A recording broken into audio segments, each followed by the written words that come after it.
Ya, dan harapannya apa? Bukan pada rezekinya. Ya, jadi jangan sampai motifnya cuma sekedar ke duniawi, kurang tepat. Kenalkan kepada Allah, nanti biarkan janji yang disampaikan oleh lisan Rasulullah itu terjadi.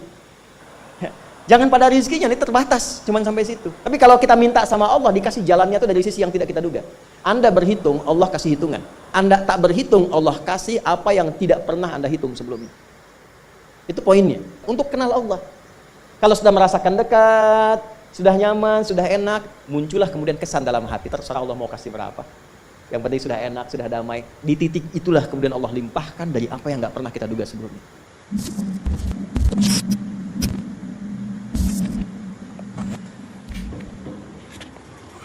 Surah Ali Imran.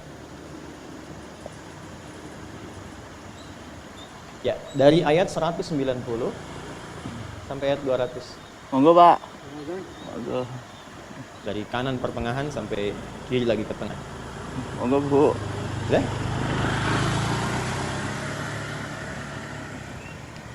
Perhatikan baik-baik, tolong ditandai dulu.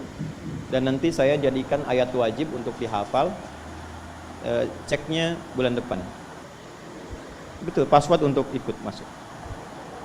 Sebulan panjang sekali. Sebulan harusnya 30 juz. Ini cuma berapa? 11 ayat.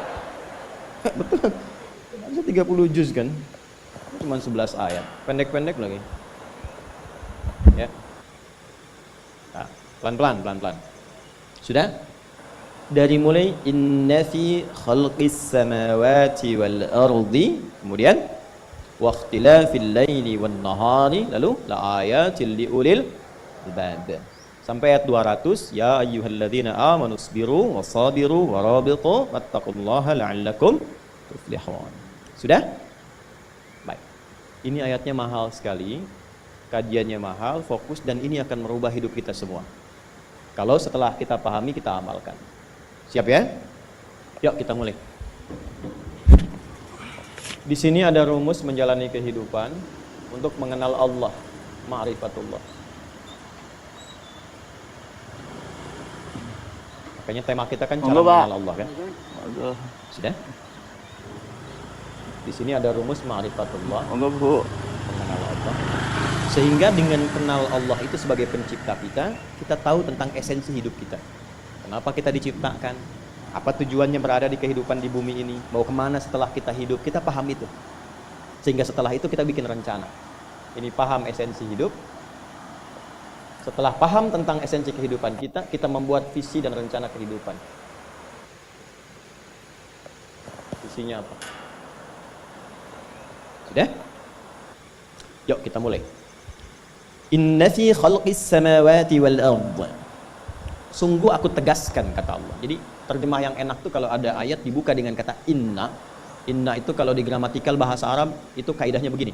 Harfun nasbin wa taukidin tansibul isma wa tarfa'ul khabara mabniyun 'ala al-fathi la mahalla lahu min al-i'rab. Huruf yang berfungsi untuk menegaskan satu informasi, menguatkan, menancapkannya ke dalam jiwa, sehingga nanti harakat kalimat setelah itu fathah untuk membuka. Fathah itu membuka sebuah informasi dan referensi penting yang harus ditancapkan ke dalam jiwa, sehingga dia tidak mengalami perubahan. La mahalla lahu minal i'rab. Kalau sudah konsisten ditancapkan ke jiwa, apapun yang akan memengaruhi dia untuk merubah visi hidup itu, dia bisa tepikan. Maka terjemahan yang paling enak, inna fi khalqis samawati wal ardh. Sungguh aku tegaskan, kata Allah. Di balik hikmah penciptaan langit dan bumi itu, waqtilafil laili wan nahar, dan pergantian siang dan malam. Kehidupan itu kan cuma dua pokoknya kan, langit dan bumi. Segala yang di langit, segala yang di bumi. Alam langit, alam bumi. Allah yang kuasai semuanya, itu disebut dengan alamin. Ya, maka kita katakan alhamdulillahi rabbil alamin. Nah, baik kehidupan di langit, kehidupan di bumi, atau semua aktivitas yang kita kerjakan selama 24 jam sehari yang ditandai pergantian gelap dan malam. Waqtilafil laili wan nahar. Apa esensi semua kehidupan ini? Apa esensinya? La ayat, bentuknya jamak. Sayangnya di terjemahan itu baru sebagian terjemahannya. Ya, menjadi tanda-tanda kan? Padahal ayat itu bukan sekedar tanda. Tanda itu ada 3. Satu, ada alam, sifatnya disebut dengan alamah. Diserap ke dalam bahasa Indonesia menjadi alamat. Sudah? Nah, alamat itu tanda yang mendekatkan pada tujuan. Walaupun umumnya selalu ke tempat. Itu alamat. Itu dari bahasa Arab. Di mana alamatnya Masjid An-Nur? Ketika Anda tahu alamatnya, lebih dekat sampai ke tujuan kan? Tak tahu alamat, tidak mudah mencarinya. Itu pertama, tanda. Kedua, wasmah atau wisam. Simatun. Enggak, Bu. Diambil kemudian karakternya disebut dengan ismun. Nama, tanda. Nah, wasmah, samatun, ismun itu tanda untuk membedakan objek atau zat satu dengan yang lain. Misal, orang Arab itu kalau punya kambing, misalnya, dia kasih tanda untuk membedakan ini kambing saya, itu kambing orang. Paham? Baik, nama kita dalam bahasa Arab disebut ismun, masmuka. Siapa namamu? Nah, kenapa diberikan nama itu? Untuk membedakan, memberi tanda. Ini saya, itu fulan. Adi, saya yang nengok. Ade, Pak Ade yang nengok. Tuh kan? Ahmad, yang lain tengok. Nia, ibu yang tengok. Ada polisi razia, tangkap. Nama kamu siapa? Nia, Pak. Yang betul? Nia. Nama lengkap? Kurniadi. Itu aneh. Nah, itu ismun, simat. Makanya kalau kita ingin diberi tanda yang baik, hadisnya katakan apa? Beri nama yang baik supaya dengan tanda itu dikenal baik. Tanda itu bukan sekedar memberikan nama, tapi memberikan kesan. Wasmun wa fi'lun thumma harfun lil kalim. Itu kaidahnya. Seseorang itu akan dinilai dengan 3 hal. Pertama, ismun, namanya. Maka beri nama yang baik supaya orang itu bisa ta'zim dengan keadaan nama. Yang terakhir ada ayat namanya. Enggak, Pak. Ayatun, jamaknya ayat. Sini poin kita. Enggak, Bu. Dan ini disebutkan 64 kali dalam Al-Quran.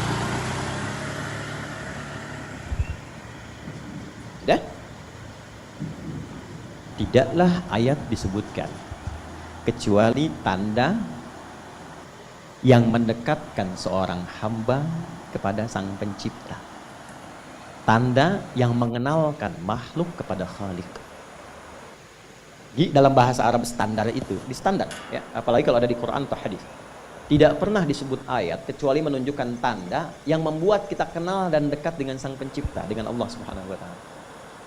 Itulah yang menjadikan semua isi Quran disebut dengan ayat. Al-Fatihah berapa ayat? 3. Al-Baqarah 286 ayat. Ali Imran 200 ayat. Pertanyaannya kenapa disebut ayat? Karena setiap kali kita baca Al-Quran, keadaan kita merasa lebih dekat dengan Allah. Kalau nggak percaya silahkan. Kita dengar aja kan sudah ingat Allah kan? Hati kita punya rasa yang berbeda kan sensasinya? Itu yang dimaksud Quran surah 8 di ayat kedua, Al-Anfal ayat kedua. Ya, innamal mu'minuna alladzina idza dzukirallahu wajilat qulubuhum wa idza tuliyat 'alaihim ayatuhu zadatuhum imana. Ini poinnya. Wa 'ala rabbihim yatawakkalun. Kata Allah, kalau Anda ingin mengecek keimanan itu hadir dalam jiwa atau tidak. Kalau Anda ingin tahu orang itu beriman atau tidak, gampang. Ada tanda pokok. Tapi yang kedua, ada tanda yang paling spesifik untuk melihat dia dekat dengan Allah atau tidak. Tanda pokok yang standar itu adalah disebutkannya nama Allah. Jika disebutkan nama Allah, ada konfirmasi getaran dalam dirinya. Dan getaran itu hanya dimiliki oleh orang yang punya iman. Jadi kalau belum punya iman, nggak ada getaran itu. Atau imannya bermasalah. Cuma klaim di lisan, nggak nyampe ke jiwa.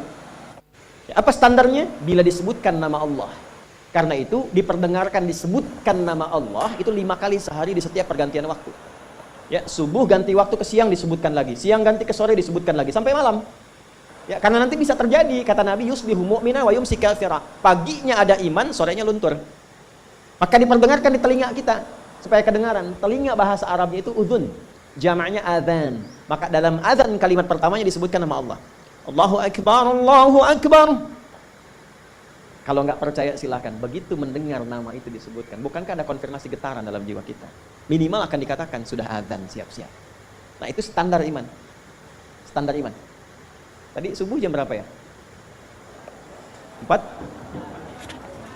4, 42, 45. Oh, terjadi perbedaan pendapat. Ini menunjukkan Anda berasal dari daerah yang berbeda-beda ya. Baik. Ya, kita ambil yang inilah, genap 445 misalnya ya. 445. Ting, Allahu akbar, Allahu akbar. Anda yang lagi mimpi pun bangun. Allah, sudah ada. Nah, itu konfirmasi iman. Nah, kalau sudah bangun Anda siap-siap sholat, itu iman standar namanya. Ya, jadi merespon saat adzan itu standar iman. Tapi kalau Anda jam 4 sudah bangun, itu istimewa. Belum dipanggil sudah siap-siap, ada begitu. Ini ada yang baru tadi subuh udah menyiapkan isya. Ada dia udah lihat jadwalnya, isya saya mau di sini. Itu iman luar biasa itu. Itu luar biasa. Nah, ada yang titik lemah di bawah standar. Adzan 4.45, sudah 5.44 dia belum sadar tuh. Itu poin tuh. Nah, kalau Anda ingin lihat orang yang kenal Allah dan bertambah keimanannya, maka apa yang harus dicek? Teruskan ayatnya. Wa idza tuliyat 'alaihim ayatuhu. Pakai ayat. Zadathum imana. Dan jika disebutkan ayat-ayat Allah, tanda-tanda yang mengenalkan dan membuat dia dekat dengan Allah, bertambah tuh imannya. Di sini ada 64 di Quran. Makanya kalau kita ingin berusaha meningkatkan keimanan kita, kenal Allah lebih baik, keluarkan semua kata ayat dalam Quran. Imam Al-Bukhari mengeluarkan, disebutkan di topik kedua, Kitabul Iman, disandingkan dengan 57 hadis. Jadi kalau Anda ada pertanyaan, Ustaz gimana caranya menaikkan iman, menjaga supaya nggak turun, kuat dan nggak lemah-lemah? Keluarkan 57 hadis Sahih Al-Bukhari di topik yang kedua, namanya Kitabul Iman. Monggo, Pak. Wa idza tuliyat 'alaihim ayatuhu. Kalau dibacakan ayat-ayat Allah, zadatum iman, menguat imannya, dan ini poinnya. Wa 'ala rabbihim yatawakkalun. Dan terbangun hubungan yang kuat antara dirinya dengan Rabbnya, dengan Allah Subhanahu wa taala. Jelas? Nah, orang-orang yang mampu kenal Allah dan membangun hubungan yang kuat dengan Allah, itu diberi nama oleh Allah. Namanya adalah ulul albab. Kata ayat itulah di 190 surah Ali Imran ini dilekatkan dengan kalimat ulul albab. Inna fi khalqis samawati wal ardi wa ikhtilafid laili wan nahari la ayatil liulil. Bismillah. Oh, tenang aja, gak apa, duduk aja, ya, gak apa. Antum fokus ini aja, 190 ke 200. Bulan depan, antum orang pertama yang akan dites ya. Ya? Insya Allah. Sebelah saya.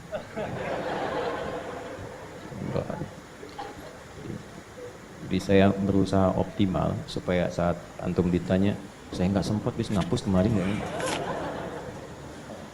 Ya. Ulul albab. Bismillah. Yuk kita lebih fokus ke sini. Monggo, Pak. Monggo. Yang paham esensi hidup itu cuma ini. Monggo, Bu. Yang kenal Allah tuh ini. Ya. Yang tahu kenapa diciptakan, bahkan bukan hanya dirinya, dia tahu kenapa langit diciptakan. Bedanya begini, ulul albab itu. Orang kan lihat langit itu menatap keindahannya kan kalau malam. Wah, luar biasa nih, ada rasi bintang membentuk begini-begini, mengarahkan kepada arah angin macam-macam. Ini enggak. Rabbana ma khalaqta hadza batila. Ya Allah, yang langsung kenalnya ke Allahnya. Betapa Allah menciptakan ini luar biasa. Langit tanpa tiang, kemudian bintang gemintang luar biasa, memberikan rasinya mengarahkan kepada jalan-jalan, memetakkan. Itu langsung ingat Allah. Itu ulul albab. Dari kata lubun asalnya, lub. Zamannya albab. Tahu kelapa? Kelapa ya. Kelapa itu teman-teman, kalau kita mau dapatkan ini, terus mau ambil isinya untuk dimakan, bagian dalamnya, itu kan ada kulit luar ya. Ya. Setelah itu ketemu dengan batakonya ya, serabut kan. Setelah itu ini dikupas, ada daging kan, yang kerasnya dulu. Terus di tengah-tengah di bagian sini itu, ada yang lembut kan. Itu yang paling enak kan. Ya, makanya monyet tuh cari itu tuh. Kalau mau nyari kelapa tangannya kan dijebak pakai itu kan. Kan? Cuman sayang karena monyet berpikirnya masih luaran. Makanya kalau esensi hidup itu orang tahu, substansinya yang ini. Monggo, Pak. Dia paham yang harus dia kerjakan gini, dia akan pulang. Kalau kerja, dia paham apa yang harus didapatkan, bagaimana menggunakan itu, seperti apa menjalaninya. Itulah gunakan. Dia lihat laut ingat Allah, lihat daratan ingat Allah, lihat kemudian ke langit ingat Allah, sehingga dia petakan, oh jalan hidup saya mesti begini. Itulah ulul albab. Tapi kalau cuma luaran, monyet juga bisa. Kita mesti bedakan kehidupan hewan dengan kehidupan manusia. Yuk, tarik ke sini. Bagaimana cara menjadi ulul albab yang kenal Allah? Teruskan ayat 191. Alladzina yadhkuruna Allaha qiyaman wa qu'udan wa 'ala junubihim. Satu, ada dua cara nanti untuk mengenal Allah dan untuk mendekat kepada Allah. Ada dua cara. Satu, ada yang disebut dengan zikir. Alladzina yadhkuruna Allaha qiyaman wa qu'udan wa 'ala. Ada orang yang selalu ingat Allah Baik di semua aktivitasnya, baik berdiri, duduk, bahkan berbaring. Ingat Allah. Tadi yang saya katakan, lihat langit, ingat Allah. Nih Pak, indahnya begini Pak. Maaf ya. Lihat istri itu, ingat Allah.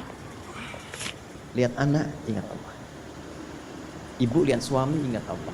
Kalau melihatnya begitu, maka substansi berumah tangga itu nikmat rasanya. Dan tanggung jawab itu melekat pada diri kita untuk terjaga dalam kebaikan. Ya. Monggo Bu. Saya nitipkan handphone saya ke antum, dan antum tahu itu punya saya. Ya, dan Anda mencintai saya misalnya, ta'zim di situ. Mungkin nggak handphone itu ditempatkan di tempat yang tidak baik? Mungkin nggak Anda taruh di lantai begitu saja? Demi Allah saya katakan, mungkin Anda akan mencari tempat terbaik, disimpan di situ, dirapi-rapikan, dilap-lap, karena Anda merasa itu punya saya yang dititipkan pada Anda. Manusia saja bisa Anda perlakukan demikian. Bagaimana ketika Anda melihat anak itu amanah Allah, yang Anda sebagai orang tuanya akan ditanya di kemudian hari. Maka kalau mau bersikap yang gak enak itu gak bisa Pak kita lakukan. Mau bentak tuh gak bisa, mau marah tuh ditahan-tahan ya. Dan itu dijaga. Lihat istri sebagai amanah Allah itu beda caranya dengan hanya melihat kemanusiaannya saja. Istri melihat suami sebagai amanah Allah akan lain ya. Makanya akan selalu sempat dan optimal merawat istri sendiri dibandingkan lihat-lihat istri orang. Begitu sebaliknya. Ibu pun tidak harus berharap, kenapa ya suami saya nggak seperti Ustadz? Harapan yang sia-sia. Sudah ada turunan hikmahnya. Nah itu ada latihannya. Latihannya apa? Alladzina yadhkurunallah, dzikir. Jadi kalau zikir itu sudah kuat dalam diri kita, ya sudah menghadirkan esensi zikir dalam diri kita, yang dilihat semuanya itu semua anugerah Allah Subhanahu wa taala. Jadi saat dia gembira itu dia bersyukur, dan saat dia sedang mengalami duka dia bersabar. Semua sama sebagai ibadah. Ajaban li amril mu'min. Kalau sudah seperti itu, kata Nabi, perkara hidupnya mengagumkan, enggak ada keluhan. Itu latihannya zikir. Nah, zikir ini di Quran diturunkan dalam bentuk yang pokok berupa amalan ritual. Karena itulah semua bentuk amalan ritual disebut dengan zikir. Jadi kalau kita ingin hadirkan sifat tadi, maka cara pertama tingkatkan ibadah ritual. Salat. Apalagi? Al-Quran. Saya ambil 2 dulu lah, supaya nggak banyak-banyak dulu. Yang pokok salat, yang kita lakukan tiap hari. Tinggal kuantitas dan kualitas kita tingkatkan. Maaf, lihat sini baik-baik. Salat, itu di Al-Quran disebut dengan zikir. Dalilnya Quran surah ke-20 ayat ke-14. Dan langsung disarikan dengan fungsi ibadah sebagai fungsi hidup kita. Sudah? Perhatikan baik-baik. Innani anallah la ilaha illa ana fa'budni wa aqimis salata lidzikri. Itu dalilnya. Sayalah Allah, kata Allah. La ilaha illa ana, tidak ada Tuhan yang layak dipertuhankan dan layak disembah kecuali saya, Allah. Monggo Pak. Allah. Bagaimana kenal Allah sebagai Tuhan? Ya, yang layak disembah, yang harus dipertuhankan. Kenalnya bagaimana? Mendekatnya bagaimana? Fa'budni, sembah saya supaya kamu kenal saya, dekat dengan saya, tahu saya. Bagaimana caranya? Wa aqimis shalah, tunaikan salat. Jadi kalau pengen dekat dengan Allah, terkoneksi kepada Allah, tersambung, punya sifat tawakal yang kuat, nih tingkatkan sholatnya, tambah. Makanya tiap hari kita sholat 5 waktu itu, untuk membangun konektivitas dengan Allah. Sebab kalau sudah dekat, aksesnya pun terbuka semua. Itu maksudnya. Anda dekat dengan pimpinan, akses di perusahaannya akan mudah untuk diakses. Ya kan? Kita punya kenalan yang kuat, yang punya sesuatu, aksesnya mudah dibuka. Kita kenal Allah dan dekat dengan Allah, apa yang sulit bagi Allah. Dan ini kita yakin. Nah sekarang Allah kasih jalan. Coba lihat orang-orang dulu. Ya. Mereka ketika akan melatih dirinya untuk tersambung kepada Allah, sholat semua, termasuk para nabi, rasul. Tapi dahsyatnya, ketika ada apapun dalam kehidupannya, yang sulit Allah mudahkan. Minta langsung dikabulkan. Dan sangat luar biasanya, seringkali terjadi mintanya lewat sholat. Nabi Zakaria itu kan dihukumi istrinya oleh medis itu menopause dan mandul. Maaf, gak mungkin punya keturunan. Kapan mintanya? Dalam sholat. Mohon sama Allah. Monggo Pak. Itu dikabulkan. Dan diabadikan di Quran dengan surah yang sama, Ali Imran ayat 38 sampai 39. Dzalika da'a Zakaria rabbah qala rabbi hab li min ladunka dzurriyyatan thayyibah innaka sami'ud du'a. Ya Allah, mereka mengatakan aku enggak mungkin punya keturunan. Mereka mengatakan istriku punya keterbatasan. Maka aku memohon kepadamu yang tidak punya batas dalam pemberian. Engkau yang maha mendengar. Kalau kepada yang maha mendengar doa saya tidak dikabulkan, mohon tunjukkan kepadaku lewat salat ini ya Allah, dengan cara apa lagi dan kepada siapa aku mesti memohon. Itu enggak nunggu lama, permohonan selesai turun jawabannya 39. Fanadatul malaikatu wa huwa qa'imun yusalli fil mihrab. Turun malaikat mengabarkan engkau dapat kabar gembira akan punya anak, langsung namanya dikasih Allah Yahya. Annallaha yubasyiruka bi Yahya. Artinya hidup yang mustahil menurut manusia, lahir dari rahim seorang perempuan, yang divonis monopos dan mandul, bayi yang hidup, kata Allah nggak ada yang mustahil, lahir dan terjadi itu. Yahya, John, lahirlah. Kapan terjadinya? Saat sholat. Karena itu saat dipanggil sholat, itu isinya tuh kan doa semua. Silakan nggak cek, isinya doa semua.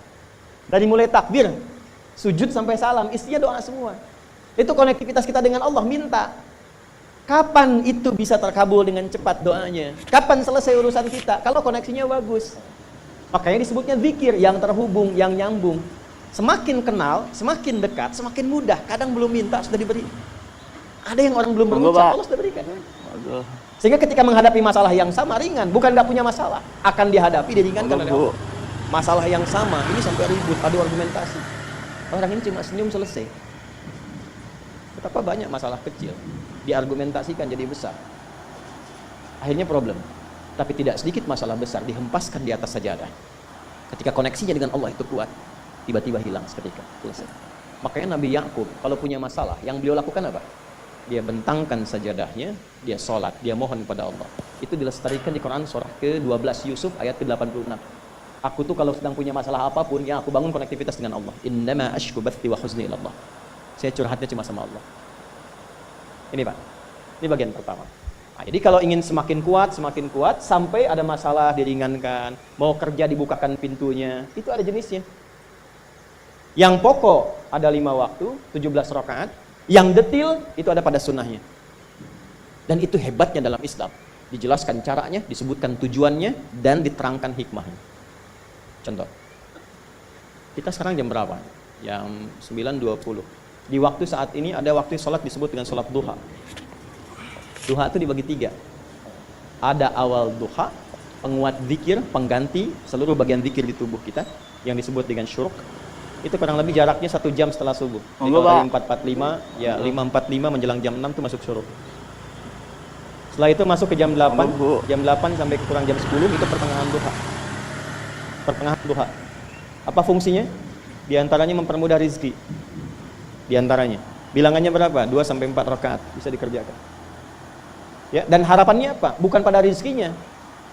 Ya, jadi jangan sampai motifnya cuma sekedar keduniawi, kurang tepat. Kenalkan kepada Allah, nanti biarkan janji yang disampaikan oleh lisan Rasulullah itu terjadi. Ya, jangan pada rizkinya, ini terbatas, cuma sampai situ. Tapi kalau kita minta sama Allah, dikasih jalannya itu dari sisi yang tidak kita duga. Anda berhitung, Allah kasih hitungan. Anda tak berhitung, Allah kasih apa yang tidak pernah Anda hitung sebelumnya.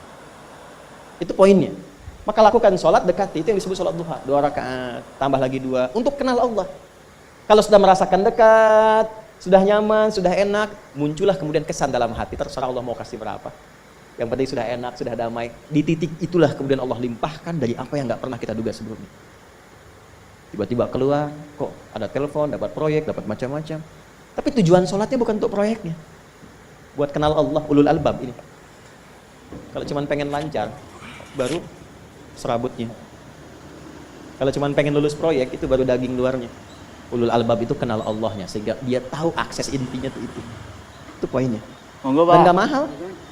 Emang kalau sholat duha di An-Nur bayar, Pak? Pakai biaya. Monggo, Bu. Baiknya luar biasa. Sudah? Satu. Kalau mau lagi misalnya, ini yang paling dahsyat nih. Dibimbing kita sampai ke posisi terbaik di apapun itu. Jadi ayah terbaik, ibu terbaik. Ya, jadi karyawan strategis, di militer terbaik. Terbaik tuh gini, di tempat terbaik yang memuliakan tuh makom namanya. Makanya kuburan sering disebut makam kan? Ya kan? Maksudnya apa? Maksudnya Anda selama hidup berkaryalah yang baik, ibadah yang benar, sehingga Anda wafat pun terhormat. Ya, kata makom tuh pertama kali di Al-Baqarah ayat 125, makom Ibrahim. Ya. Ketika Allah sampaikan dalam Al-Quran, didapatkan di situ maqam Ibrahim, wa idh ja'alna al-baita mathabatan lin-nasi wa amna wattakhidhu min maqami Ibrahim. Makanya kalau kita tawaf, itu dari mulai Hajar Aswad, kan sampingnya dekat sekitar 5 meter ada maqam Ibrahim kan? Itu tapak kaki pertama beliau meninggikan pondasi Ka'bah, dan di situ diabadikan kemuliaannya sampai beliau wafat. Dikenal sampai sekarang. Ya, setelah sekian abad. Jadi kalau kita ingin terhormat dan masih dikenang sampai kapanpun, itu makom namanya. Tapi ada cara yang lebih hebat. Anda di posisi itu, lawan pun mengakui memang Anda yang pantas ada di situ. Itu namanya makom mahmuda. Makom mahmuda. Siapa yang bikin Monggo, Pak. urutan 100 tokoh paling berpengaruh di dunia? Siapa? Saya tanya, yang nulis siapa namanya? 100.000? 200.000? Dia cari langsung di Google tuh. Lambat mas, waktu habis. Michael Chart, dia yang nulis, maaf ya. Urutan pertamanya siapa? Muhammad SAW. Yang nulis itu muslim atau bukan? Kok bisa tergerak hatinya untuk menempatkan seorang nabi muslim di tempat pertama? Saya tanya begini, kenal Abu Jahal nggak? Ya Allah, makin siang nih, nggak fokus nih. Saya kira cuma di Bengkali saja yang kenal Abu Jahal, sini kenal juga. Baik, Abu Jahal itu, apakah orang ini tidak kenal Nabi? Kenal. Orang ini tahu, kalau saya sebut orang ini berarti kurang bagus ya. Kalau saya sebut beliau berarti baik ya. Abu Bakar saya sebut beliau, Abu Jahal orang ini. Maksudnya Abu Jahal. Apakah orang ini tidak tahu kalau Nabi itu mulia? Nabi unggul, Nabi hebat kan? Jadi mengakui sebetulnya Nabi unggul. Dan gulat dengan Nabi itu dalam olahraga kalah. Dia tahu Nabi itu kuat. Ya, di dalam cinta juga tahu Nabi paling unggul. Abu Jahal melamar Sayyidah Khadijah ditolak, Nabi nggak lamar, Sayyidah Khadijah minta dilamarin. Ya, dari sejak itulah dia nggak mau tahu semua yang dari Nabi, pokoknya semua harus jelek. Walaupun dia tahu itu baik, nggak kenal, sampai nggak menanamkan pada dirinya nggak ingin kenal kebaikan Nabi, nggak ingin kenal pada sesuatu, itu jahlun namanya. Jadi kalau ada mbahnya yang paling bodoh yang nggak pengen tahu, itu Abu Jahal namanya. Maka sejak saat itu orang ini disebut dengan Abu Jahal. Tapi Abu Jahal pun itu meyakini kebenaran kekuatan Nabi, cuman karena iri saja. Itu. Tapi dia nggak bisa nolak. Menilai seseorang di tempat terbaik yang kita nggak bisa nolak dan mengakui memang dia orang yang terbaik, itu namanya maqam mahmuda. Tahukah Anda? Jalan untuk mencapai maqam mahmuda itu nggak akan mungkin kita dapatkan kecuali mendekati yang punya semua maqam, yaitu Allah Subhanahu wa taala. Dan jalannya lewat sholat. Itu lewat sholat. Tapi karena ini levelnya istimewa, tingkat tertinggi, ya prajurit pengen jadi komandan terhebat yang diakui, nggak ada orang nyoal. Di kepolisian pengen jadi pimpinan yang baik dan semua mengakui sehingga nggak ada yang nyoal. Di perusahaan pengen jadi pimpinan yang ideal, ya semua mengakui, nggak ada yang nolak. Itu maqam mahmudah. Jalannya apa? Ternyata nggak pakai uang, nggak pakai koneksi-koneksi yang tidak jelas. Koneksinya dibangun dengan Allah sehingga Allah melembutkan hati semua orang itu untuk menetapkan dia yang terbaik. Sholat. Karena levelnya tinggi, dinaikkan dari sekedar sholat fardu, ditempatkan di waktu yang tidak biasa, butuh pengorbanan, butuh perjuangan, namanya tahajud. Turunlah Quran surah ke-17 ayat 79 sampai 81 itu. Quran surah ke-17 ayat 79 sampai 81. Itu poinnya. Wa minal laili fatahajjad bihi nafilatan laka asa ayyab'athaka rabbuka maqaman. Ini kan terjadi keanehan kan, ironinya. Anda pengen sukses, pengen tertinggi, Anda tahu Allah penentunya, Anda tahu Allah yang punya rizki, Allah punya kekuasaan, tapi Anda nggak mendekati Allah. Terus yang dipakai cara-cara salah, kenapa harus korupsi? Kenapa harus nyogok? Kalau SK-nya nggak Allah tetapkan, nggak akan turun juga. Dan sudah hukum, kalau ayah berbuat maksiat, itu anak istri pasti kena. Itu udah hukum. Makanya saya mohon ya para ayah itu kalau mencari nafkah, cari yang benar. Kasihan anak Anda yang di SD harus berhenti sekolah. Maaf, bukan anak Anda, maksudnya anak orang lah. Kenapa harus korupsi? Maka ketika ada tawaran sogokan yang nggak bagus, itu yang dibayangkan tuh itu bukan cuma proyek jalan dapat uang banyak, tuh anak-anak tuh bahaya. Ke sekolah disebut anak koruptor, sedih. Istri nggak sanggup keluar belanja. Monggo, Pak. Pikirkan, itu sudah hukum. Aduh. Sudah hukum. Anak juga begitu. Kalau mau berperilaku, ingat orang tua. Sebab ketika Bu. tidak baik, orang tua pasti kena. Anak di sekolah berantem, yang dipanggil siapa? Orang tuanya. Itu selalu terikat. Di rumah tangga itu selalu begitu. Karena nafas itu terikat. Semua saling mengikat. Babnya itu jelas. Nah, balik ke sini. Kalau ingin tingkat yang tertinggi, dekati pemiliknya, Allah ini. Makanya tuh harus punya itu. Itu ringan kalau sudah punya itu tuh, Allah. Saya punya Allah. Tidak mau apa? Takut hidup. Nabi ditodong pakai pedang. Siapa yang menyelamatkan Muhammad sekarang? Ringan, Nabi jawab, Allah. Jatuh pedang tuh. Dibalik, kamu siapa yang menyelamatkan kamu? Bingung. Dan punya Allah tuh luar biasa. Nah, ini yang harus tanamkan pada jiwa. Punya Allah sebagai Tuhan. Kalau sudah dekat, kenal, baik dengan itu, akses mudah semua. Dan yang paling indah itu apa? Menerima apa yang Allah tetapkan. Hari ini nggak dapat, alhamdulillah. Saya masih dikasih jalan. Alhamdulillah, besok belum dapat. Ada akumulasi, paham? Paham. Nah, itu nggak mungkin bisa dapat rasa itu. Salah satunya, ikhtiarnya apa? Nih, tahajud. Dan hebatnya, kenapa sholatnya disebut tahajud? Tidak disebut sholat hajat. Ada hajat, ada tahajud, beda.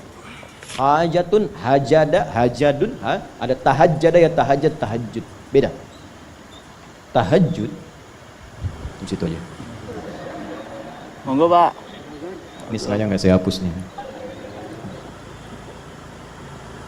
Monggo, Bu. Mana staf saya? Foto nih ya. Saya hafal insya Allah. Tenang. Tahajud. Asalnya dari kata hajada, begini, ha, jim, dal. Ditambah ta di depannya, lalu ada tasydid sebelum akhirnya. Nih. Ini akarnya 3 huruf, ha, jim, dal. Hajada itu asalnya bangun dari tidur malam.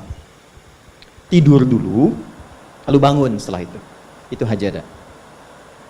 Pelan-pelan. Paham sampai sini? Kita teruskan. Kalau kita ingin berusaha untuk bangun, mengoptimalkan diri untuk bangun, maka tambahkan tak di depannya. Berusaha untuk mendapatkan atau mencapai sesuatu. Kalau yang kita akan lakukan itu tidak mudah, nggak gampang bangunnya, sehingga butuh rencana, butuh persiapan, ya kan? Maka tambahkan tasydid sebelum huruf akhirnya. Dari kata syiddah, apa yang mau dikerjakan ini nggak mudah. Memang pengen bangun itu jam 3. Tapi kan nggak tiba-tiba ujuk-ujuk bangun jam 3, belum tentu. Ya kan? Kita harus rencanakan dulu supaya bisa bangun, saat bangun itu siap, bukan cuma bangun. Bangun jam 3, sholatnya 4:30, ya kan jauh. Maka untuk bangun jam 3 itu butuh persiapan, nih syiddah. Maka rencanakan, pasang alarm 3 kali. Misal yang ikhtiarnya jam 2, jam 2.15, jam 2.30. Alarm jam 2 untuk mematikan alarm yang kedua. Gitu kan? Yakin saya Anda kalau pasang alarm malam tuh nggak satu, yakin? Bangun, ceklek, mati. Minimal ingat akan ada alarm berikutnya kan? Nah, itulah tak. Allah itu sudah tahu modus-modus kita itu. Karena Ali Maha mengetahui. Detailnya kan kita lakukan kan Allah sudah tahu. Alarm yang kedua membangun kesadaran paripurna. Peringatan kedua. Kalau pengen bangun, enggak tertidur. Maka ketika sampai pada alarm ketiga, sudah sadar kita. Oh. Apa Bu, alhamdulillah. Lebih baik telat daripada enggak sama sekali. Bangun. Nah ini. Kalau kita tarik ke implementasi hidup, pengen level tertinggi itu butuh perjuangan. Latihan dulu, kan? Menguras fisik, energi, tenaga, biaya, hasilnya indah. Tapi ada jalan cepat untuk mendapatkan itu. Nih aksesnya bangun kepada Allah. Gitu. Kalau kita tingkatkan ini, itu luar biasa. Monggo, Pak. Jadi itu. Monggo. Jadi. Nah, kalau ini terus ditingkatkan, terus tingkatkan, Monggo, nanti membangun value yang terasa. Ada nilai-nilai yang terasakan, kita merasa lebih dekat dengan Allah. Yang biasanya tadi dipanggil adzan baru ingat sekarang, baru selesai subuh udah ingat isya. Nanti isya bagaimana, gitu kan, urutkan. Tapi tetap zuhur juga, zuhur, asar, maghrib, isya. Waktunya kenal, jam berapa. Bahkan dipetakan, saya nanti akan ke sini, masjid yang terdekat di situ. Jadi lihat peta itu, ya lihat peta jalan, saya nggak sebut nama supaya nggak endorse. Itu lihat peta jalan, Itu dia petakan, saya akan sampai di situ jam berapa, durasinya berapa, masjidnya di mana. Kalau tertinggal di situ, di sini saya sholat Jumatnya. Sampai ke situ. Nah, value yang membuat kita semakin meningkat dekat dengan Allah itu takwa namanya. Takwa. Disebutkan sebanyak 240 kali dalam Al-Quran. Nah, intinya itu ini nih. Jiwa takwa nih. Kalau ini sudah ada, Allahu Akbar. Silahkan Anda keluarkan semua kata-kata takwa di Quran. Tidak ada kecuali yang indah semuanya. Quran surah 65. 65 itu babnya bab tolak. Surahnya at-tolak. Tolak itu persoalan terbesar di rumah tangga. Nggak akan bisa terjadi yang demikian itu kalau ada takwa di dalamnya. Kalaupun mesti terjadi, itu spirit takwa mengarahkan pada yang terbaik. Makanya di ayat kedua di ujungnya sampai ke ayat 3, apa yang terjadi? Di rumah tangga itu kan cuma 2 babnya. Satu masalah dari komunikasi, yang kedua materi. Perhatikan. Wa may yattaqillaha yaj'al lahu makhraja wa yarzuqhu min haitsu la. Siapapun yang mampu meningkatkan takwanya kepada Allah, pakai mandu setiap personnya, suami, istri, ayah, ibu, anak, satu keluarga mencoba meningkatkan takwa. Dia tahajud, bangun semua ingatkan, bangun semua tahajud, sholat duha, yuk ingatkan dimanapun. Apa yang terjadi ketika dilakukan? Apa jawab Allah? Yaj'al lahu makhraja. Nggak pakai alif lam, makhraja. Masalah apapun yang engkau alami, suami berangkat ada masalah umum yang semua orang mengalami itu, tapi yang ini enggak. Kena macet, ada macet, dia mau berangkat, tiba-tiba diarahkan, jangan lewat situ Pak, macet, Bapak kesini aja. Ya. Pak ikut kami saja Pak, tiba-tiba patwal datang, ayo ikut. Ya, itu bisa terjadi. Wa yarzuqhu min haitsu la yahtasib, bahkan rezekinya pun itu datang dari sisi yang enggak diduga. Enggak nyangka ya, emang enggak disangka-sangka datangnya. Ya, habis sholat, tiba-tiba telepon masuk, belum selesai proyek ini, ada permintaan itu. Beda istidraj dengan takwa itu lain. Kalau istidraj itu bertambah tapi lupa Allah. Hati-hati. Proyek nambah, sholat lupa. Hati-hati. Hati-hati ya. Pekerjaan menambah, omset nambah, tapi nggak pernah bisa ngaji, nggak pernah mampu sholat. Hati-hati itu. Dan paling bahaya kalau itu nambah terus sehingga membuat lupa semua ibadah. Itu istidraj namanya. Istidraj. Ancamannya akhirat tuh. Hati-hati. Segera ingat. Tapi kalau semakin nambah, semakin ingat Allah, itu anugerah. Karena Allah telah menilai hamba ini paham menjalani kehidupan, sehingga dia ngerti. Makanya Utsman, Abdurrahman bin Auf, setelah masuk Islam, hartanya makin nambah. Karena kenapa? Karena telah dinilai layak mengelola harta, paham cara mengelolanya. Dapat segini, alokasikan ke sini. Dapat segini, alokasikan ke sini. Pak, di mana logikanya? Ada 600 truk hasil usaha. Bapak punya 600 perusahaan. Satu perusahaannya itu bergerak di bidang misalnya logam mulia. Ya, ada emas, ada berlian, ada macam-macam dan sebagainya. Satu kali Anda berhasil mendapatkan kurang lebih 600 truk logam mulia di dalamnya. Mau datang kemudian ke tempat Anda di jalan. Tiba-tiba apa yang terjadi? Ada komen tetangga kepada Anda. Misal, komennya nggak langsung, cuma ke teman tetangga Anda dengar. Waduh, Pak Asep hisabnya luar biasa kayaknya. Hisabnya, bukan berliannya. Hisabnya luar biasa, terus nyampe di telinga Anda. Kira-kira ketika mendengar itu respon Anda apa? 100.000? Bingung kan? Bingung. Lihat Abdurrahman bin Auf. Datang 600 kafilah pakai unta. Isinya semua emas, berlian, perak, macam-macam. Heboh Madinah. Tiba-tiba Sayyidah Aisyah komen radhiyallahu ta'ala. Beliau kan yang terdekat dengan Nabi, satu istri Nabi SAW. Jadi kalau sudah ring satu Nabi, ada yang komen, kita tuh cuma 3 sikapnya. Like, share, and subscribe. Gak usah ikut komen lagi. Sukai, share, subscribe. Ikuti jalannya. Apa komennya? Secara singkat, kama qalat. Aku pernah mendengar Nabi SAW mengatakan, Abdurrahman bin Auf itu agak lambat hisabnya. Ya, selambat-lambatnya cepat juga dibanding kita kan? Ya? Maksudnya apa? Ingin menggambarkan betapa banyak kekayaannya. Scan, checklist, semua. Ketika mendengar komen itu, apa kata Abdurrahman bin Auf? Saya jadikan semua yang baru datang itu saya sedekahkan semua untuk orang Madinah. Supaya mempercepat hisabnya itu. Saya sedekahkan semua. Bisa nggak begitu? Coba lihat handphone antum tuh.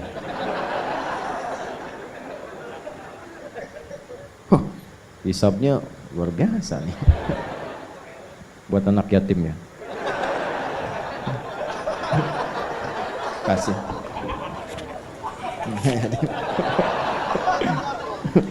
Antum yatim itu kalau belum balik.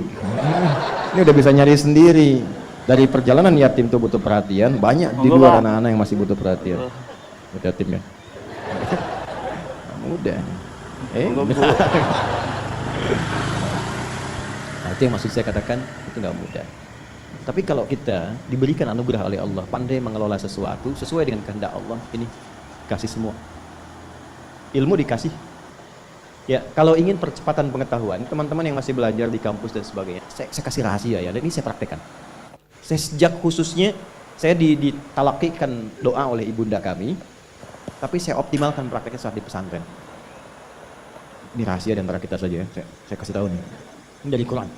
Ternyata akselerasi pengetahuan itu bukan didapatkan dari sekedar perjuangan kita untuk belajar, membaca, kemudian ikhtiar intelektual dan fisikal, tapi ikhtiar spiritual itu mengaktifkan semua potensi-potensi akselerasi pengetahuan kita supaya kita dapat lebih cepat dari standar yang biasa dilakukan.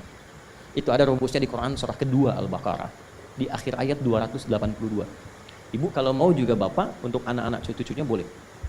Lihat ujung ayatnya, paling kiri sebelah bawah, langsung lihat ke ujung. Quran surah kedua Al-Baqarah di akhir ayat 282. Wattaqullah wa yu'allimukumullah. Wattaqullah, tingkatkan takwamu kepada Allah. Bangun akses dengan Allah. Monggo, Pak. Yang maha punya pengetahuan siapa? Allah. Karena itu disebut alim kan? Ya kan? Kalau kita aksesnya kuat, wa yu'allimukumullah, Allah langsung yang mengajarkan kepada kita bahan-bahan pengetahuan. Bukan nggak belajar, bukan, tetap belajar.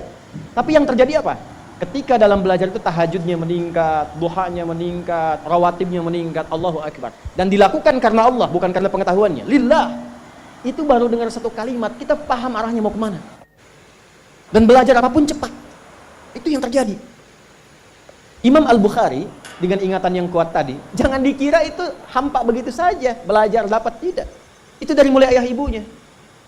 Ya, bahkan nanti saat lahir, kedua tahun ayahnya meninggal dunia, ibunya single parent, tapi ibunya nggak berhenti mendekati Allah. Usia 4 tahun matanya buta. Buka Fathul Bari itu, jilid pertama. Itu buta Al-Bukhari itu matanya. Dan butanya permanen. Permanen, medis mengatakan nggak mungkin. Apa yang terjadi? Ibunya tidak putus mendekati Allah. Beliau punya mihrab, Bu. Mihrab, tempat khusus untuk bermohon. Walaupun sehamparan sejadah. Itu Allahu Akbar. Ini kisah nyata. Salatnya, doanya, sujudnya, dan Allah ganti penglihatan yang tak tampak di fisik itu dengan tajamnya mata hatinya. Al-Bukhari punya keunggulan dari amaliyah ibundanya asalnya mengalir kepada anaknya, itu kalau diperdengarkan apapun seketika langsung ingat dan sulit lupa. Monggo, Pak. Langsung ingat. Dan tidak cukup sampai di situ.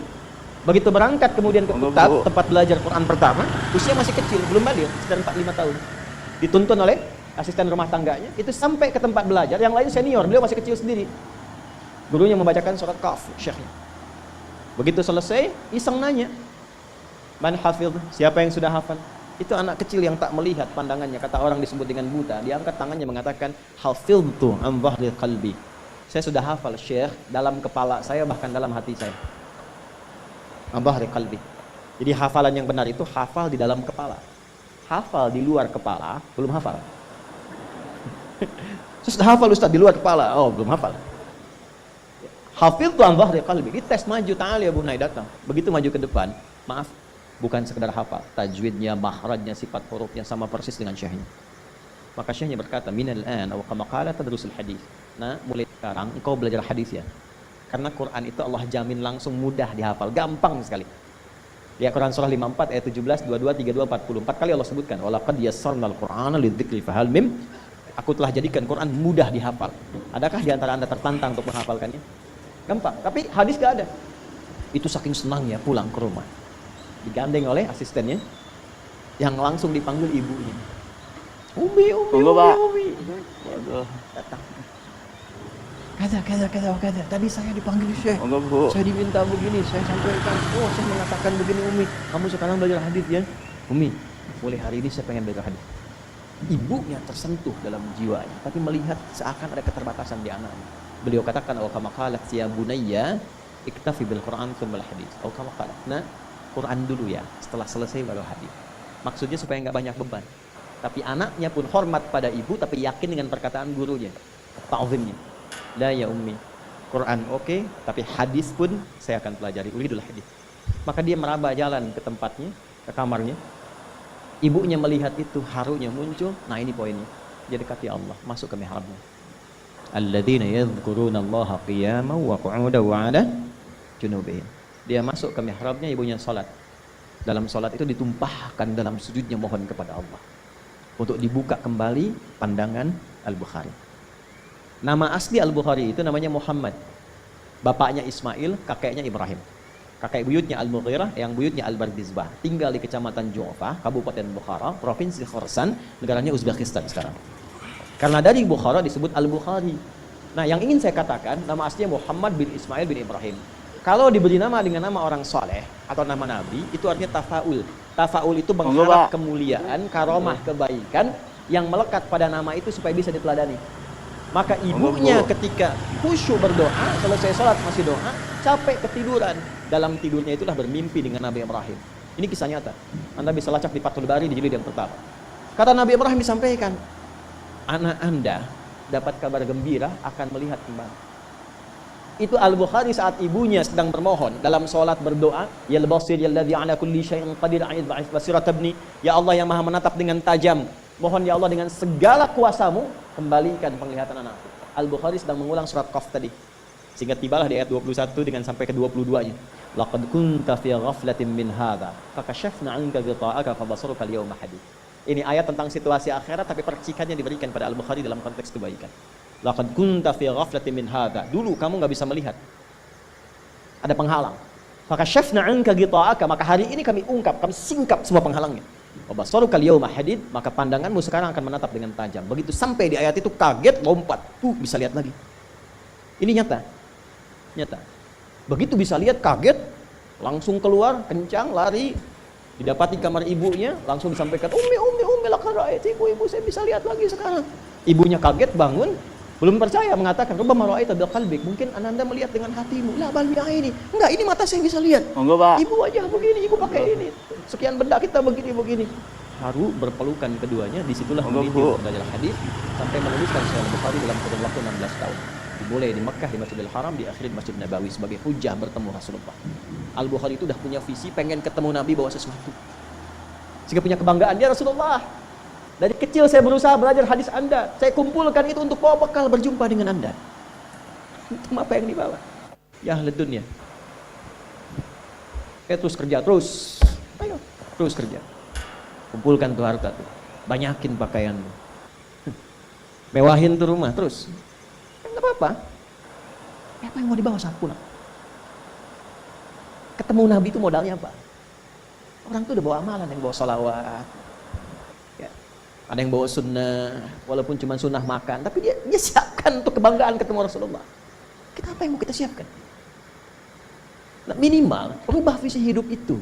Kenal Allah dulu. Kenali Allah. Maka mulai dengan pendekatan zikir. Salat tuh optimal. Jangan langsung tinggikan tahajud, duha, tidak. Yang 5 waktu perbaiki dulu. Minimal nggak telat dulu. Saya heran kadang-kadang kok bisa orang meninggalkan Jumat untuk sekedar dapat dunia, yang itu udah diatur. Bahkan nggak Jumatan cuma untuk jaga toko. Dan kalaupun itu nggak dilakukan, tetap dia Jumat dapat juga. Monggo, Pak. Nah itu ilmu tadi. Ilmu. Saya coba itu, Pak. Coba lihat, itu kan mahal. Bu. Imam Syafi'i dulu ibunya begitu, bangun ketakwaan. Imam Ahmad tuh begitu. Imam Ahmad tuh hafal 1 juta hadis. Itu kehilangan ayah. Ibunya single parent, Pak, jangan dikira. Panasin air malam supaya anaknya tahajud. Udah dipanasin, diangetin, terus diwudukan. Imam Ahmad kecil, digendong, disimpan di halaqah masyayikh. Setelah selesai digendong lagi balik. Sekarang dituai hasilnya. Kehilangan ayah, lulus SD lah. Dan kalimat terakhirnya itu minta maaf sambil meluk karena nggak bisa ngantar ke pesantren. Kenapa nggak bisa ngantar? Rumah sakit di Serang waktu itu RSUD. Saya masih kecil, baru masuk 13 tahun, mau berangkat. Ya belum paham, tapi kita ta'zim, takrim pada beliau, pamit. Beliau menangis, saya tahan untuk menunjukkan sikap tegar. Belum paham ketika dokter mengatakan kepada ibu kami ya paling 2 pekan. Saya nggak paham. 2 pekan selesai, saya dipanggil pesantren itu. Saya masih ingat nama, suara, suasananya. Pokoknya ke depan, ketemu kakak satu. Saya tanya bagaimana ya? Beliau diam. Saya husnudzon. Monggo Pak. Sampai di Bandung, paman kami masih ada beliau. Allah sayangi dan rahmati. Menyampaikan kalimat yang masih terukir di hati saya sampai sekarang. Mungkin adik nanti, adik, kakak saya adik, saya adik. Mungkin nggak bisa lihat karena sudah dikuburkan. Oh, saya baru paham, saya meninggal. Sudah kami naik bis pulang. Sampai di Pandeglang itu sudah ba'da maghrib menjelang isya. Sampai rumah saya lihat ibu saya, dan itu sepanjang jalan saya tahan untuk tidak mengalirkan air mata. Tahan. Ya. Jadi tahan sampai ketemu ibu, saya nggak nangis. Saya peluk ibu saya. Saya temani tidur di ruang tengah, saya masih ingat. Kemudian mimpi melihat ayah pakai kemeja biru, terus senyum, dada, oh sudah selesai. Tapi setelah itu besoknya kita temukan mushaf tuh, saya mau bicara Quran. Saya mengharap satu hal yang nggak mungkin saya bisa lakukan lagi dalam dunia yang hidup. Artinya saat kita punya sesuatu untuk memberi atau mungkin cuma mijitin atau apa, sosoknya sudah nggak ada. Maka saya hanya bisa menggantungkan harapan kebaikan kepada yang maha menguasai segala hal. Maka diikhtiarkan lewat Quran. Masuk, saya lihat semua ruangan itu, ruangan kisahnya, candanya, harunya, macam-macamnya. Saya temukan mushaf saja. Saya bawa mushaf warna biru, Hasbi as-Siddiq waktu itu, luar covernya. Menghadap ke kiblat, cuma minta ya Allah, mohon jadikan setiap huruf yang saya baca, Quran yang saya hafalkan, menjadi cahaya untuk ayah saya di alam kuburnya, menjadi pahala yang mengalir ke kedua orang tua saya. Itu saya baca, baru saya menangis. Yang sebelumnya saya tahan, saya tumpahkan. Itu lillah tuh, untuk Quran. Gimana caranya saya pengen mencintai Quran, dekat dengan Quran, lillah untuk itu. Itu yang saya baca, selesai baca Quran itu nggak keluar, nggak hilang. Dari situ kemudian Quran itu sampai posisinya, sampai ini. Saya nggak pernah menghafal Quran, pengen tahu, oh ini posisinya di sini hanya untuk menunjukkan hafal gitu. Tidak, nggak ada tuh. Datang, sudah hadir, sudah ada.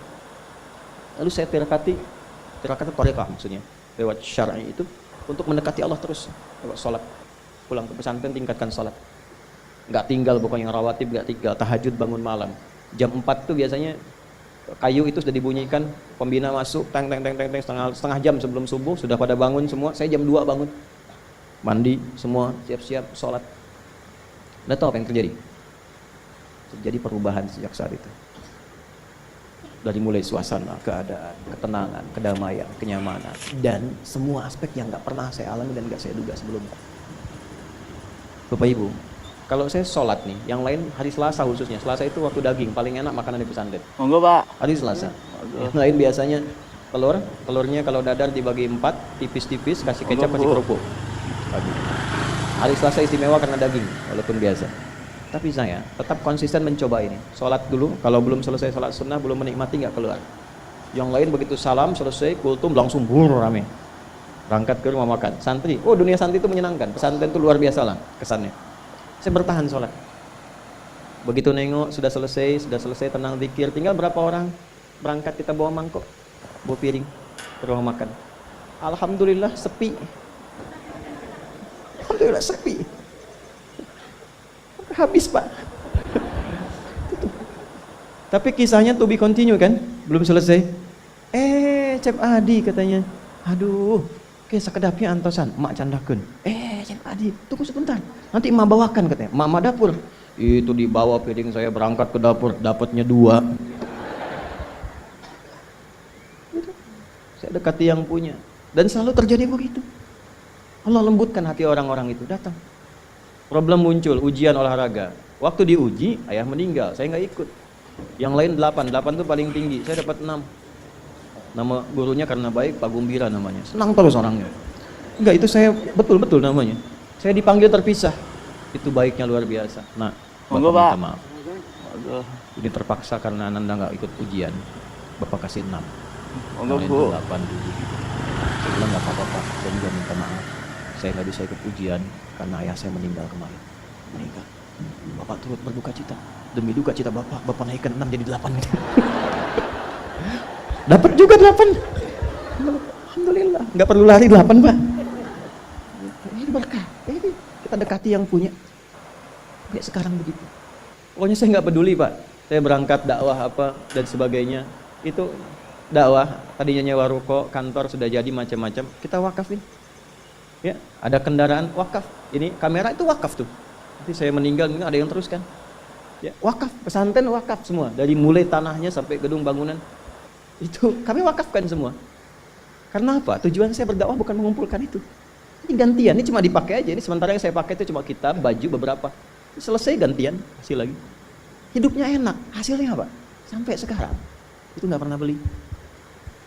Oh, kasih hadiah dari ujung kepala sampai ujung kaki. Nggak ada beli.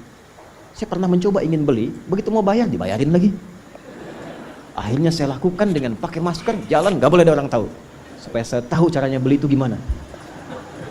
Berhasil, alhamdulillah. Dan harus saya tutup rapat, begitu ketahuan dapat lagi nanti. Monggo Pak. Ternyata apa? Lebih gampang dibeliin daripada beli sendiri. Ini aksesnya. Monggo Bu. Dan kita nggak merasa tinggi, biasa saja gitu. Itu melatih diri. Tapi bukan apa-apa, cuma ikut orang dulu, meneladani ulama-ulama dulu saja, nikmat hidupnya. Itu aja poinnya, apa yang mau dicari. Maka mulai sekarang, itu poinnya tuh. Percepatan pengetahuan hanya dengan takwa.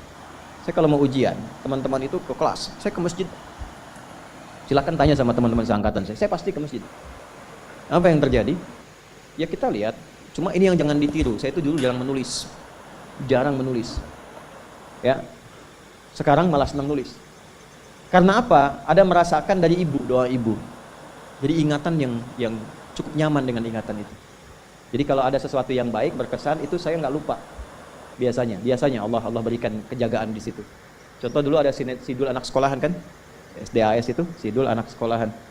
Opletnya nomor berapa tuh platnya? Nggak tahu. 1053. Mobilnya Sarah 2687 ALT. Si Roy yang botak itu 2007 tuh plat mobilnya. Saya tahu itu. Muncul. Saya paham di beberapa itu. Pak Harto waktu berhenti jadi presiden tahun 98 kan? Itu kan pindah dari mobil RI1 ke mobil lain kan yang sipil. Berapa nomor platnya? 2044 AE. Itu saya ingat itu karena beliau kan kalau berkunjung selalu ke anak-anak SD motivasi 25 tahun kita akan begini akan begitu. Ternyata saya baru tahu kekinian bahwa itu ada visi emas untuk Indonesia di tahun setahun sebelum sekarang ditetapkan 2045 sudah bikin, makanya ada kualitas dan seterusnya. Setiap pemimpin pasti ada keunggulan, kebaikan-kebaikan bisa diteladani. Nah, saya mengandalkan ingatan, jarang nulis. Akhirnya apa? Kalau ke masjid, ujian, teman-teman baca, saya yakin pasti bakal kencang, maka saya ikut tiduran di sampingnya. Ya dulu begitu. Jadi begitu dia selesai, nanti bangunkan saya ya, alhamdulillah saya hafal tuh. Awal sampai akhir. Nah, tapi poinnya begini, ini yang paling indah itu, saya nggak cukupkan sampai di situ, malamnya tetap saya mesti sholat, tahajudnya jaga. Itu kalau saya tahajud, terus ketiduran, tidur, selalu bermimpi ngerjain soal. Sampai selesai. Besoknya persis sama dengan yang dilihat tadi malam. Hampir tiap ujian. Tapi saya nggak pernah lihat wajah antum tuh. Tetap antum berlaku bulan depan.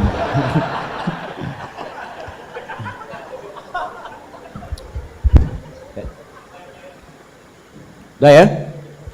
Nah ini, ya jadi sekarang saya cuma pesan dua, nggak banyak-banyak. Sholat sama Quran. Para orang tua sehari, sehalaman aja nggak apa-apa, nggak usah banyak-banyak sehalaman. Atau berapa ayat, yang penting ngaji. Yang penting ngaji, nanti lihat berkahnya. Dan jangan cukupkan pada yang 5 ya. Ya ini bukan hukumnya wajib, bukan. Yang wajib tetap 5 waktu. Kalau bisa naikkan, walaupun mungkin 2 rakaat malamnya. Witir 1 rakaat. Atau duha ambil salah satu. Monggo Pak. Rawatib misalnya. Itu konsisten kan. Istiqomah di situ. Nanti lihat apa yang terjadi. Monggo Bu. Demi Allah saya katakan. Kalau mau coba tuh gini ya. Hari ini Anda baca 1 halaman Quran. Sholat tambah. Besok naikkan 2 halaman. Nanti lihat keberkahan hari ini dengan besok pasti terjadi perbedaan. Setiap Anda baca lebih banyak akan terjadi perubahan kehidupan di hari itu.